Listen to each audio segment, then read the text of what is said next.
সংবিধান আগে ছিল না? এত সংবিধান করতেছেন। সংসদে কি একজন ব্যক্তি তিনি প্রধানমন্ত্রীর ভূমিকা পালন করেন, তিনি আইনমন্ত্রীর ভূমিকা পালন করেন, তিনি সব মন্ত্রীর ভূমিকা পালন করেন। মনে হয় যে বিএনপির মধ্যে আর কোনো মন্ত্রী নাই, একজনই সর্বজান্তা। এভাবে একটা দেশ চলতে পারে না। মাত্র 2 মাস 2.5 মাসের ব্যবধানই আমরা সব ভুলে গেলাম। আমরা আবার সেই ফ্যাসিস্ট সরকারের সমস্ত কালাকানুনকে রেখাবার জন্য আবার চেষ্টা করতেছি, আমরা পায়তারা করতেছি। আমরা কেন? তারা চায় যে আমি দলীয় কর্তৃত্ব শুধু না, এক ব্যক্তির কর্তৃত্ব প্রতিষ্ঠা করতে চাই। এর মাধ্যমে দেশ আবার ফ্যাসিস্টের কাছে চলে যাবে। এই সরকারের ঘাড়ে ফ্যাসিস্ট সরকারের ভূত চেপে বসেছে। তবে জনগণ জানে ভূত কিভাবে তাড়াইতে হয়। আমরা বলেছি আজকে সংসদের জিনিস আপনারা সংসদের বাইরে নিয়ে আসবেন না, সংসদের সমাধান করুন। গণতন্ত্রের কথা বলবেন কিন্তু জনগণের ভোটের মর্যাদা দিবেন না, এটা তো হতে পারে না। এটা তো একদলীয় মানসিকতা। 70% মানুষের গণরায় সেটা অস্বীকার করছেন আপনারা। আজকে যে সুপ্রিম কোর্টের কথা বলা হচ্ছে, সর্বোচ্চ আদালত, আমি সবচেয়ে মজলুম শিকার তাদের দ্বারা, আমার নেতৃবৃন্দ সবচেয়ে মজলুম শিকার তাদের দ্বারাই, এবং আমার দল জামাত ইসলামী সবচেয়ে মজলুম এই আইন আদালত।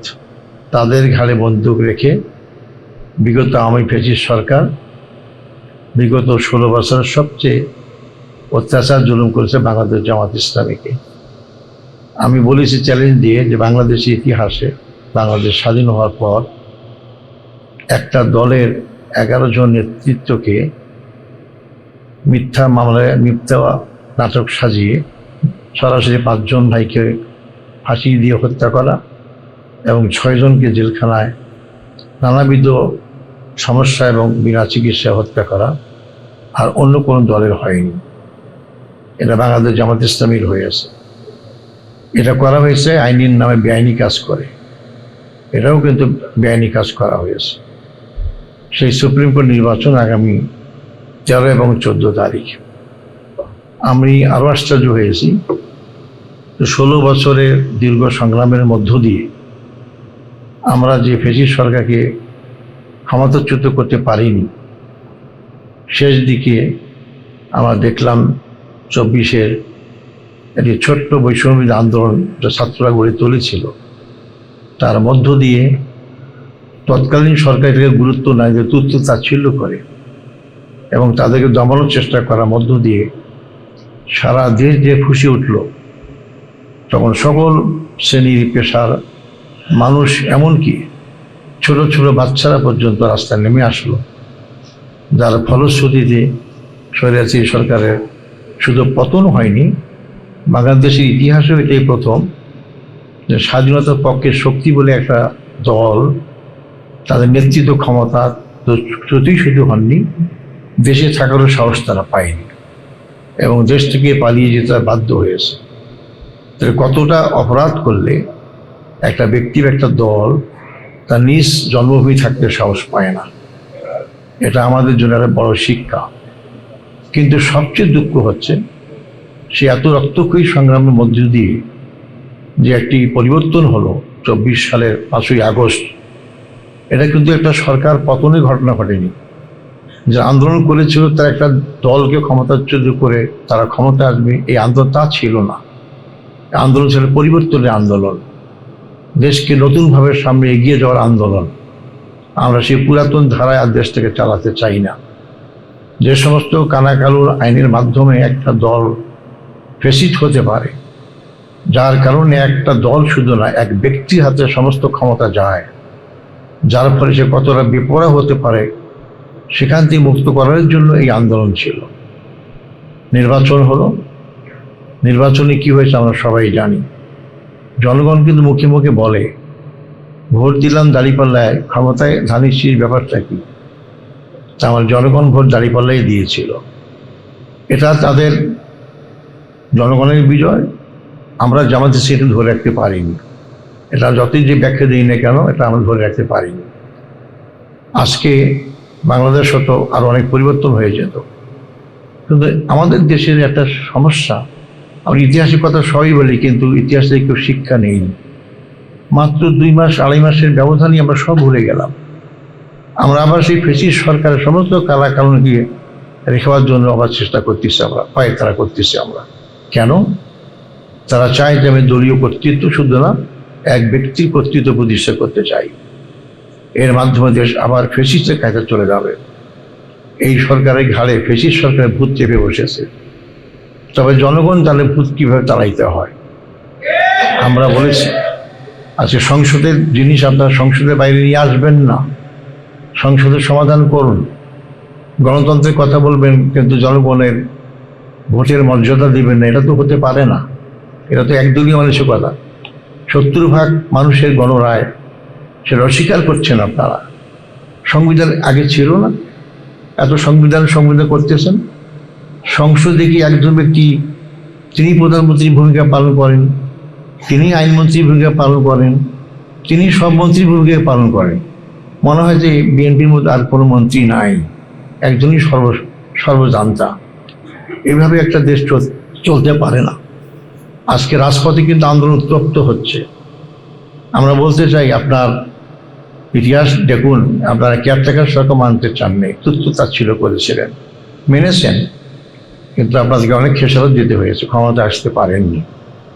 আমরা বলবো আজকে সর্বোচ্চ আদালতে যারা প্র্যাকটিস করেন তাদের এই সমাবেশে যে সরকার শুভবতী উদয় হোক, আপনারা অবিলম্বে 70% মানুষের গণভোটের রায় আপনারা বাস্তবায়ন করুন, নইলে আপনাদের সামনে ভয়াবহ দিন আসছে। জনগণ এটাকে মেনে নেবে না। অবশ্যই জনগণ আন্দোলনের মাধ্যমে গণভোটের রায় বাস্তবায়ন করবে ইনশাআল্লাহ। সম্মানিত ভাই ও বন্ধুগণ, আমি বেশি লম্বা কথা বলবো না, কারণ আপনাদের সময় যে আটকে রাখি, আমরা বক্তৃতা দিয়ে শেষ করে আপনারা ভোট পাবেন কখন? আমি বলেছিলাম আরও অনেক সময় কমাই দেন আপনারা, আমরা আপনাদেরকে ছেড়ে দিই, আপনার দ্বারে দ্বারে পৌঁছন। যে বিএনপির এই কার্যকলাপ দেখে আমার মনে হয় যে বিএনপি বা আওয়ামী লীগ আসলে মুদ্রার এপিঠ আর ওপিঠ, এরা কোনো পার্থক্য নাই। নামের পার্থক্য, বক্তব্যের পার্থক্য, এটাই শুধু পার্থক্য, কাজের পার্থক্য একটুকু নাই। এর চরিত্র বদলাতে হবে। ছাত্র জনগণ জানে এটা বদলাতে কি করতে হয়। আমরা চাই নাই যাচ্ছে দেশের জনগণ আবার একটা আন্দোলন ঝাঁপিয়ে পড়ুক। আপনারা সময় থাকতে আপনাদের জনগণ কীভাবে রায় পেয়েছে আপনারা জানেন, পায়ের তলায় মাটি আছে কি না। জোর দেখাবেন না, শক্তি দেখাবেন না, সংখ্যাগরিষ্ঠতার ভয় দেখাবেন না। আমারই তো আপনাদের চেয়ে অনেক সিট পেয়েছিল, ভোট পাক আর না পাক, ক্ষমতায় থাকতে পারেনি। তাদের তো থাকার একটা ঠিকানা আছে, আপনাদের ঠিকানা কোথাও আমি জানি না। এই জন্য আপনারা যে দেশের জনগণকে ভালোবাসেন, তাহলে আপনার জনগণের রায়কে মেনে নিন এবং সেটাকে বাস্তবায়ন করার চেষ্টা করুন। সুপ্রিম কোর্ট নির্বাচন, এটাকে কলুষিত করা হয়েছে আগেও। এই জেলা বা ঢাকা বারের নির্বাচন কীভাবে হয়ে গেল আপনারা জানেন।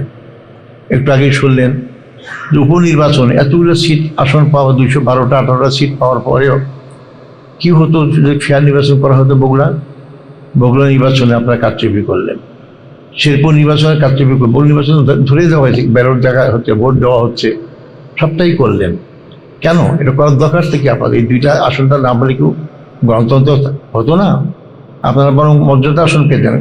জনগণ আপনাকে শ্রদ্ধা করে ভালোবাসতে, গণতন্ত্রের শ্রদ্ধাশীল আপনারা। এই জন্য আমাদের ভয় আসন সুপ্রিম কোর্ট নির্বাচনটাকেও তারা ম্যানিপুলেট করতে পারে কিনা, এটাকে কলুষিত করবে কিনা। তবে আমি আপনাদেরকে বলতে চাই, আমার কারা জীবনের 8.5 বছর কিছু কন্ডেনশনে আমার সবটাই শেষ হয়ে গিয়েছে। আমার সেই একটা পুরাতন দিনের একটা সিনেমার কথা মনে পড়ে। আপনারা জানেন যে 12 বছর জেল খাটার পর ফিরিয়ে দেওয়া আমার সে 12টি বছর। আমাকে 14 বছর ফিরিয়ে দিতে পারবে?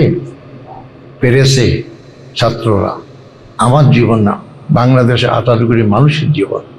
এই জীবনকে নিয়ে আবার সিনেমেলা খেলতে আমরা এই সরকারকে হতে দেব না ইনশাআল্লাহ।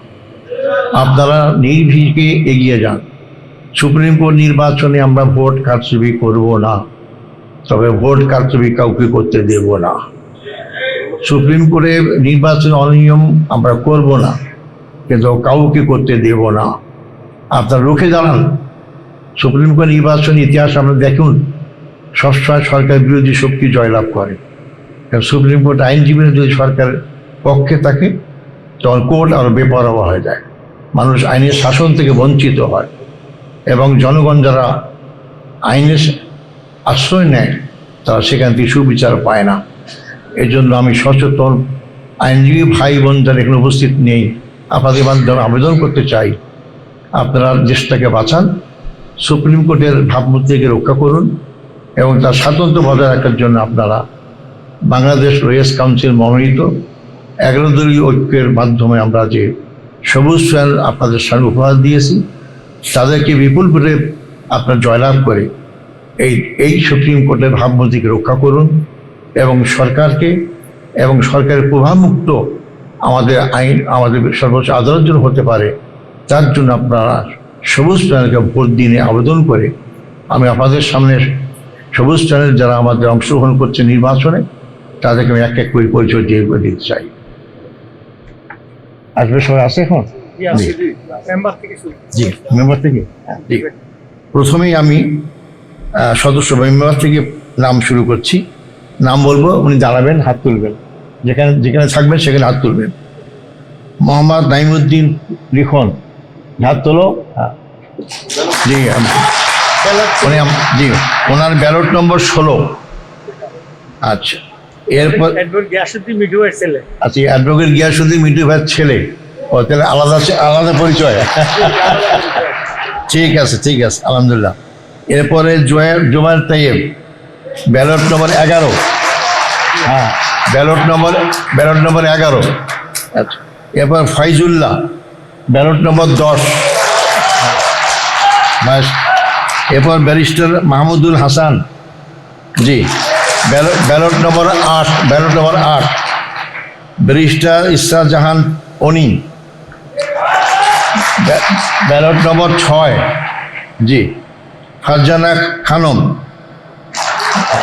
Ballot number 4। জি, আজিমউদ্দিন পাটোয়ারি, মাশাআল্লাহ। হ্যাঁ, ব্যালট নম্বর 3। এরপর বাকিটা আসতেছে আমি আপনাদের যারা assistant secretary barrister Zubair Ahmed Bhuiyan, আসছে না? ছিল তো, আশা প্রোগ্রামে চলে গেছে, বক্তব্য দিয়ে চলে গেছে। ওর ব্যালট নম্বর 5। এরপর মোহাম্মদ তরিকুল ইসলাম, অ্যাসিস্ট্যান্ট সেক্রেটারি। আচ্ছা, অ্যাসিস্ট্যান্ট সেক্রেটারি, ব্যালট নম্বর 2। এরপর SM জাহাঙ্গীর আলম,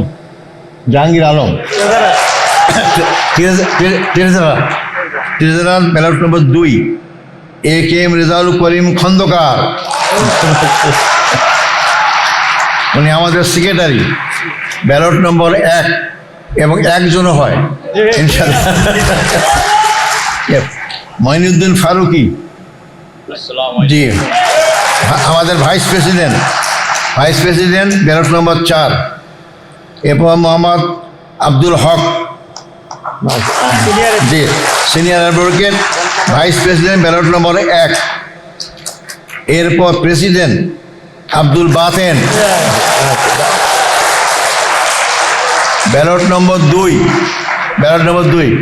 উনি নিজেও আশাবাদী, ওনার পুরা প্যানেল বিপুল ভোটে জয়লাভ করে বলে আমরা সবাই আশাবাদী। আসসালামু আলাইকুম রহমতুল্লাহ।